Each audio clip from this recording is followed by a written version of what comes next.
Grabando. Bien, jóvenes, entonces en el día de hoy vamos a continuar viendo esta presentación que habla sobre la época moderna. Bien, y para esto vamos a compartir esta pantallita que habla sobre la época moderna y las características que pasan, ¿verdad? En este periodo de la historia universal que es bastante importante e interesante. Ya hemos de a poquitito avanzado en esta época, hemos, eh, hemos entrado y hemos visto en el día del día jueves algunas características, ¿bien? En donde, ¿cuáles eran los cambios que ocurrían en esta época de la época moderna? Ya habíamos hablado que hay una configuración social, ¿verdad? Distinta, con la aparición de una nueva clase social, que era esta suerte de empoderamiento de los comerciantes que pasan a ser la burguesía. También tenemos una organización política distinta, que aparece en la época de la época moderna, en donde tenemos como característica principal, ¿cierto? Es la aparición de los estados, la configuración de los nuevos estados europeos, ¿ok? Y tenemos también en esta época de la época moderna, también lo conversamos grosamente, los cambios en la economía. Pasamos de una economía agrícola en la Edad Media a una economía basada en la importación y exportación de algunos productos, específicamente los provenientes desde lo que era el Medio Oriente, ¿ya? Los cambios de la creencia religiosa, hablamos sobre la ciencia de las artes, ¿verdad? En esta especie de la época moderna, está dentro de la época moderna lo que se conoce como el Renacimiento, y ya hemos conversado mucho del Renacimiento, donde una de las características era el renacer cultural de la época griega, romana, en el presente. También hablamos de que existe un cambio en la mentalidad general de las personas que nos permiten adentrarnos, mejor dicho, y explorar nuevos conocimientos que antes no estaban, ¿ok? En la Edad Media. Ahora bien, continuando con lo que hemos analizado, podemos analizar y tener bien claro qué es lo que ocurre en esta época, ¿verdad? De lo que es la época moderna. A nivel de historia o a nivel de hechos que ocurren dentro de la edad moderna, existen varios hechos importantes, ¿ya? Dentro de estos, ¿verdad? La caída de Bizancio, la verdad, la conquista o la llegada de Cristóbal Colón a América, ¿ok? Que da inicio, en el fondo da inicio a la época moderna, ¿ya? Da inicio a la época moderna y hay cosas que ocurren a nivel interno como la Guerra de la Rosa, pero también algo mucho más importante que sería la reforma y la contrarreforma. ¿Ok? La reforma y la contrarreforma que son parte de la crisis de la Iglesia Católica que tenemos que comenzar a ver también en este periodo. Para hacer un pequeño análisis de lo que ocurre, ¿no?, con la crisis de la Iglesia Católica, es que en el fondo todo ocurre con un personaje que se llama Martín Lutero, que era un cura también de la Iglesia Católica, y eh, que comienza a cuestionar las decisiones, la toma de decisión, comienza a cuestionar el poder político, el poder y la influencia que tenía en el fondo la Iglesia Católica en Europa. ¿Ya? Y como la venta de indulgencias también hace un reclamo, que lo que es la venta de la indulgencia, él reclama con que el perdón de los pecados, ¿verdad? Para ser perdonado a las personas yo tenía que pagar a la Iglesia Católica y mi pecado tenía un precio. Entonces, ¿qué significa eso? Que si yo cometía, no sé, un pecado como el de robar, ¿verdad? Pero si yo tengo las capacidades económicas, eh, yo iba a la iglesia, le decía, ¿sabe qué? Robé, y el cura decía, vea, abrió un libro, ¿verdad? Y decía, usted robó, ya, entonces para que yo lo perdone y usted sea perdonado por Dios, esto cuesta, no sé, 100.000 pesos. Entonces yo le pagaba 100.000 pesos a la iglesia, ¿verdad? Y con eso yo era perdonado y Dios me perdonaba. Por lo tanto, todos los pecados tenían un precio, un valor económico y era una de las características que la iglesia, es uno de los puntos con la cual la iglesia católica en época atrás, en la Edad Media, se enriqueció económicamente, se enriqueció en cuanto a la obtención de territorio y, ¿verdad?, con la reforma, con esto que es la reforma y la contra la reforma, comienza a hacer una crítica frente a esta situación que tenía la Iglesia Católica, a esta forma de administrar la fe, ¿ok? En la cual comienza a haber un cuestionamiento de por qué se hacía esto y si Dios no lo pedía. Y luego tenemos lo que sería la contrarreforma, que es como en el fondo la respuesta de la Iglesia Católica frente a la reforma, que también es otro de los puntitos que vamos a ir viendo. Ahora, miren chicos, los cambios que se van a ir produciendo en la época, en esta época, entre la Edad Media y la época moderna, bien, ¿cuáles van a ser? A nivel político ya lo conversamos un poquito, van a ser, a nivel político, en la Edad Media teníamos esta suerte de nobles independientes. ¿Qué significa los nobles independientes?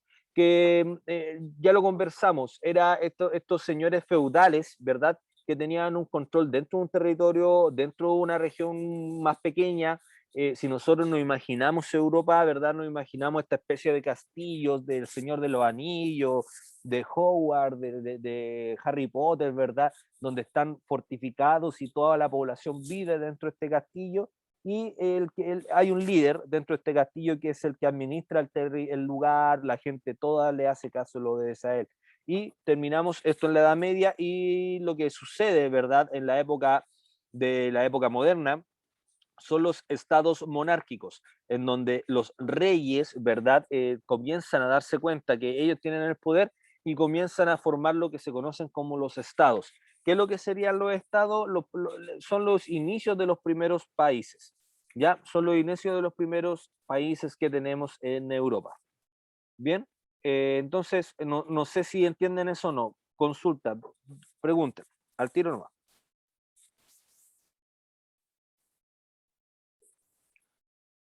No. ¿No entiende? Yo no. ¿Tampoco entiende? No, sí entendí, nomás que no tengo preguntas. Ah, Eso, profe. ya, súper, estupendo, muy bien.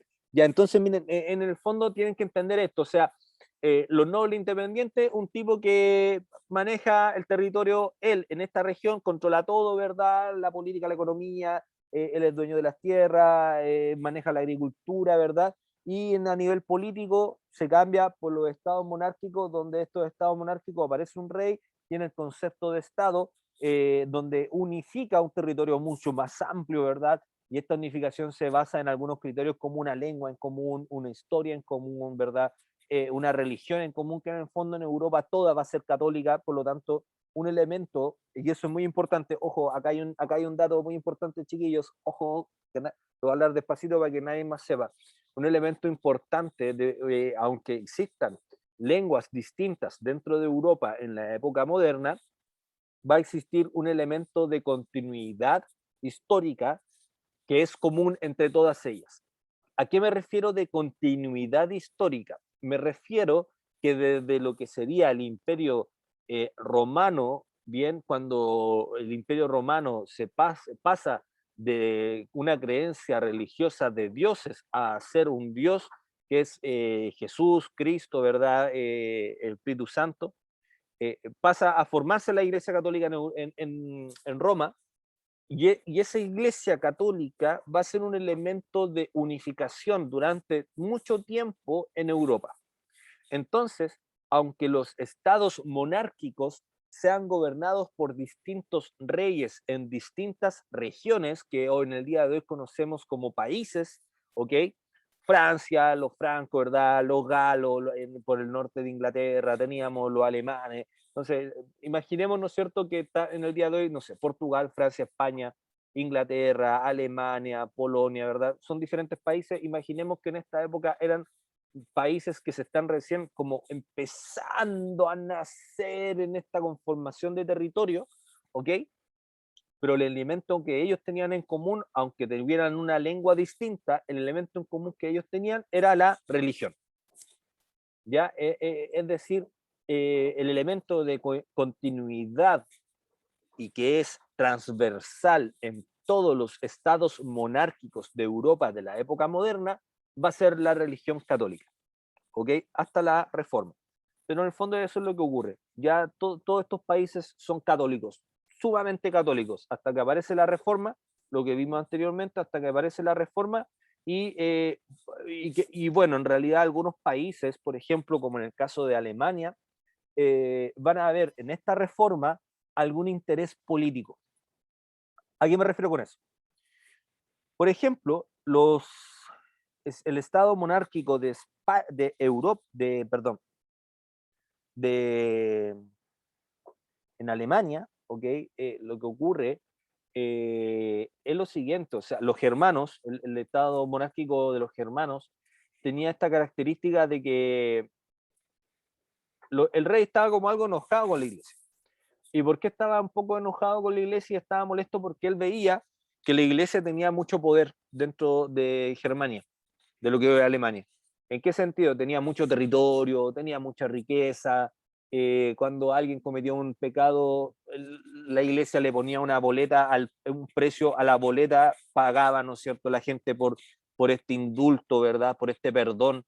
Y así con el tiempo la iglesia se fue haciendo muy poderosa.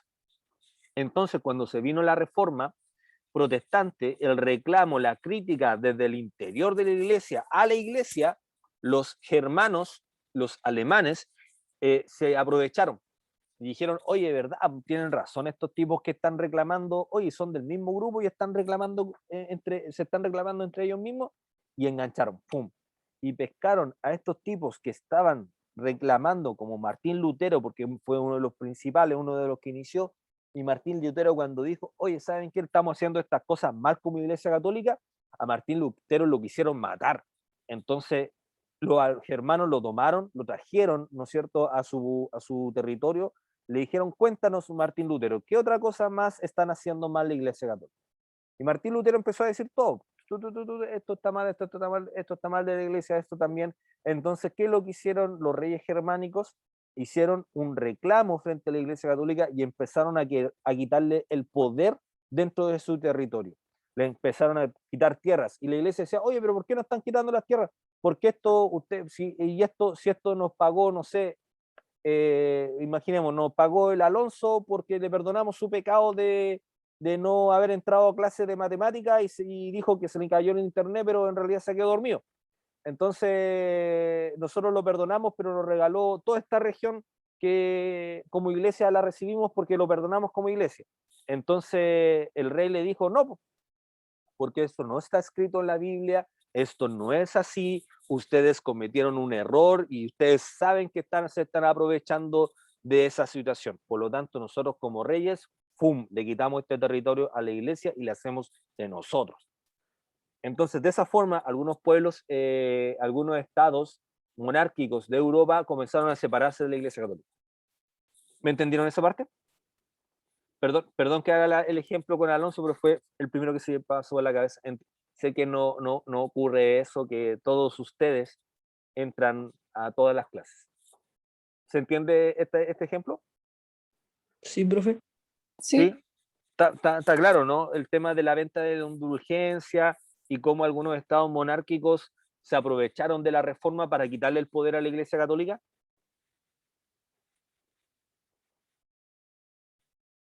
¿No? Ahí no. ¿Sí o no? Dígame, por favor. sí se entendió. Sí, en el fondo, chicos, pensemos, la iglesia se hizo poderosa por la venta de indulgencia, la venta del perdón de los pecados. Entonces, en cada uno de los estados, en cada uno de los territorios de Europa, se hizo poderosa. Entonces, cuando ocurren estos estados monárquicos, se forman, ¿verdad?, bajo un concepto de una monarquía que gobernaba un territorio donde todos compartían la misma lengua.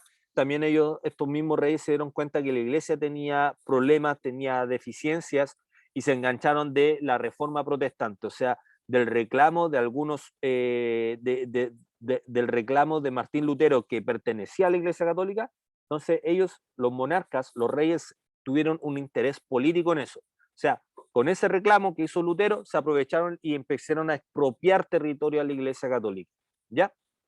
A nivel económico, ya lo habíamos dicho, pasamos de una agricultura a un mercantilismo, ¿verdad? El inicio del mercantilismo, donde se iba al Medio Oriente a buscar recursos, a atraer la seda, por ejemplo, a traer especias, el orégano se trajo, por ejemplo, o nuevos tipos de alimentos, ¿ok? Los garbanzos, ¿de dónde son? ¿Son chilenos? ¿Es un plato chileno, sí o no?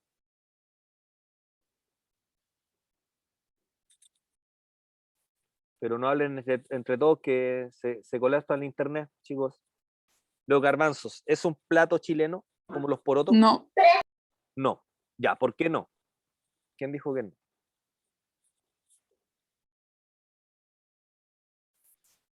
¿De dónde vienen los garbanzos? Como las lentejas.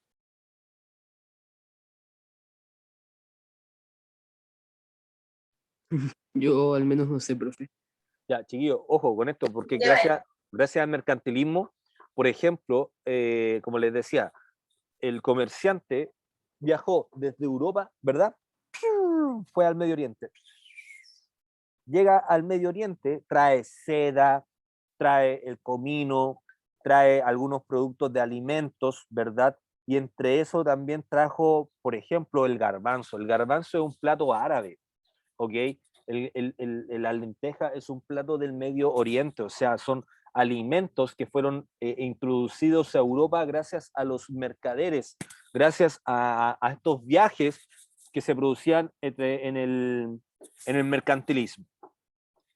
Tenemos dentro de la sociedad, chicos, otro cambio importante que es lo que se presenta acá, que sería el feudalismo con el crecimiento urbano. ¿Qué sucede acá? Miren, chiquillos, ¿qué es lo que sucede? El feudalismo, imaginemos algo, el feudalismo es cuando este señor feudal en la época de la Edad Media, ¿verdad? Tenía un territorio, eso lo tenemos súper claro, ¿verdad? Que un castillo, ¿sí? Lo tenemos clarito. Entonces, ¿qué es lo que ocurre acá? Este tipo, señor feudal, tenía un grupo de personas a cargo de él que trabajaban en la agricultura, tenía otro grupo que eran los soldados, que cuando iban a atacar a este castillo se amurallaban y todos tirando flechas desde arriba, ¿verdad? Tenía un grupo que estaba a cargo de la iglesia, estaban los vasallos, ¿ok? Pero cuando comienzan a aparecer en la época moderna los estados monárquicos, estos castillos se derrumbaron. ¡Rum! No que se hayan derrumbado pensémoslo desde lo utópico, desde los pensamientos, caen, ¿verdad? Estos señores feudales y la gente comienza a vivir fuera de las paredes, fuera desde el interior del castillo y comienza, por lo tanto, a haber un crecimiento urbano. ¿Ok? ¿Qué significa eso? Comienzan a nacer las primeras ciudades, ¿ok? Imaginémonos, a ver, hagamos un ejemplo. Imaginemos que existe un castillo que es el Colegio Altoé. Imaginemos que el Colegio Altoé era un castillo, ya amurallado. Pero cuando cae el feudalismo, comienza un crecimiento urbano. ¿Qué significa? Que la gente ya no vive al interior de estos castillos, sino más bien comienzan a vivir fuera y comienzan a crecer. Y se dan cuenta desde el señor feudal que estaba amurallado, que en el colegio, ahora la gente vive afuera, en estas casas que están alrededor del colegio. Se dan cuenta y de esa forma comienza a crecer las ciudades, comienzan a aparecer nuevas ciudades también. ¿Ok? Porque antes, en el inicio de estas ciudades se genera en estos cruces de camino. ¿Qué significa eso? Por ejemplo, teníamos un camino que iba para allá, ¿verdad? Y acá era un camino que iba para acá. Y en este cruce, en esta diagonal, en este cruce, se juntaban los mercaderes. Y estos mercaderes que venían desde el Medio Oriente traían las sedas, traían las especias, traían otro tipo de alimentos, traían joya, traían oro, traían un sinfín de cosas y se juntaban en este cruce de caminos. Y con el tiempo, en esos cruces de caminos, se fueron formando ciudades. Se instaló una casita, después se instaló, no sé, el negocio de la señora Juanita que vendía pancito, después se puso, no sé, unos baños públicos, después del baño público se puso unas casas con residencia para gente que quería dormir, después se puso un restaurante, después se puso, y así empezó a crecer. ¿Se dan cuenta? Y ahí comenzó a generarse esta suerte de urbanismo. Ya a nivel religioso, ya lo hemos conversado, que tenemos esta suerte de catolicismo en la Edad Media y que en la época moderna se produce este cisma religioso, esta crítica desde el corazón mismo de la Iglesia Católica, o sea, desde los mismos curas, algunos como Martín Lutero empezó a decir, oye, paren, ustedes están sacando provecho de esto, la gente no es lesa, ¿ya? Entonces tenemos que empezar a hacer cambios, ¿bien? Y por último, la filosofía y la teología a la ciencia empírica. ¿Qué significa eso? Ya lo hemos tratado una y otra vez, que en la Edad Media, ¿verdad? Estaba todo a través del teocentrismo, pero ahora está todo bajo el antropocentrismo. En la ciencia empírica es la ciencia demostrable. O sea, yo tenía que demostrar, ¿verdad? A través de un método científico, ¿por qué se producía esto? ¿Ya? Yo se lo había hecho como un ejemplo antiguamente, no sé, en la época de la Edad Media, se producía un eclipse y la gente, todos decían es que Dios se enojó y nos oscureció el día. Y nos quedábamos con eso, de que Dios se enojó y nos oscureció el día. Pero en la época moderna, como se tomaron de los conocimientos de la ciencia de los griegos, los romanos, los egipcios, ¿verdad? Dijeron que en realidad los eclipses no se producen porque Dios se enojó y nos oscureció el día, sino más bien, y ahí empezó una explicación empírica, una explicación científica y que se demostraba a través de la ciencia. Entonces yo decía que no, en realidad Dios no se enojó con nosotros, sino más bien se produce, eh, el eclipse gracias al efecto de la luz y sombra que se produce entre el Sol, la Tierra y la Luna. ¿Me entienden? Entonces ahí, ¡paf! La ciencia empírica, la ciencia demostrable que podíamos realizar. ¿Bien? ¿Alguna cosita? Chicos, No, profe. ¿no? ¿Alguien? Hasta el momento vamos bien.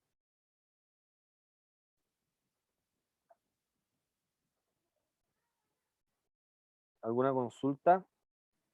Sí, sí, profe, vamos bien. ¿Sí? Sí, Victoria, Sí, Fabián, Benja, María Ignacia.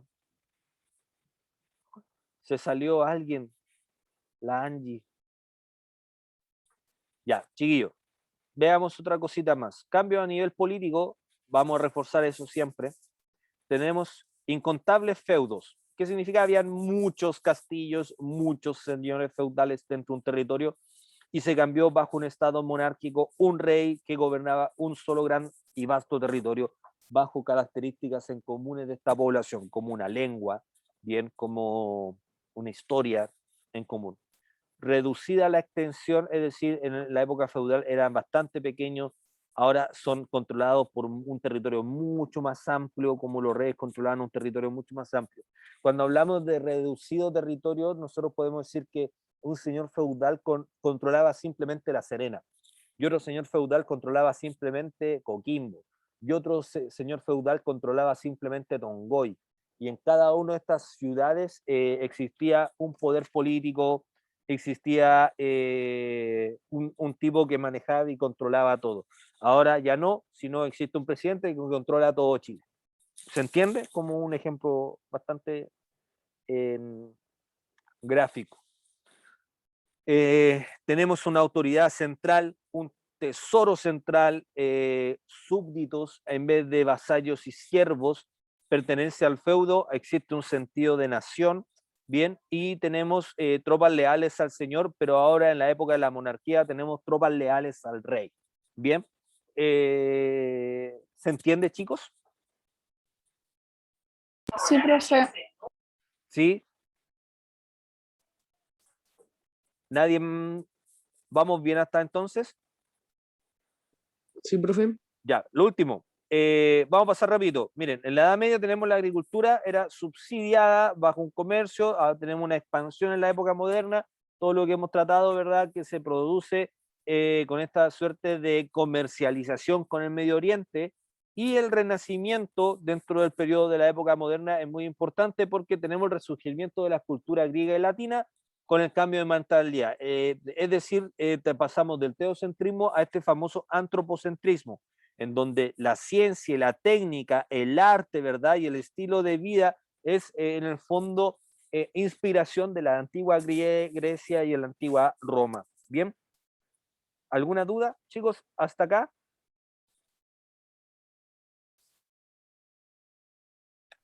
No, No, profe. profe, vamos bien. ¿Sí? Ya, muy bien. Entonces, chicos, dejamos hasta acá, quedan 5 minutos para que se corte. Y bueno, la próxima semana ya se envía la guía.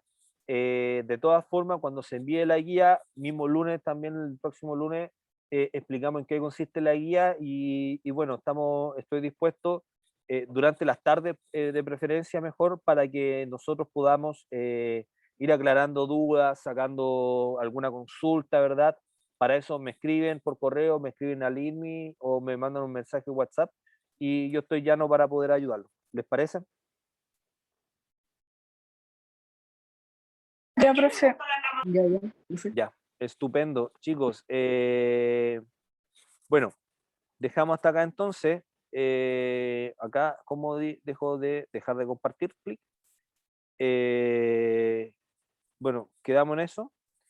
Y bien, pues saludos a cada uno de ustedes. Gracias por estar. Y bueno, estamos al habla. Bien, Ah, profe, Alonso. mañana tenemos clase de recuperación. No, fue el jueves pasado. Ah, Sí, ya, pero ya. de ciencia. Mañana hay de ciencia, creo. Ah, ya. Ah, ya, claro, esas son de la otra asignatura. Bueno, tienen que coordinar bien con la profe jefe, ella les va a ir avisando. Y bueno, cualquier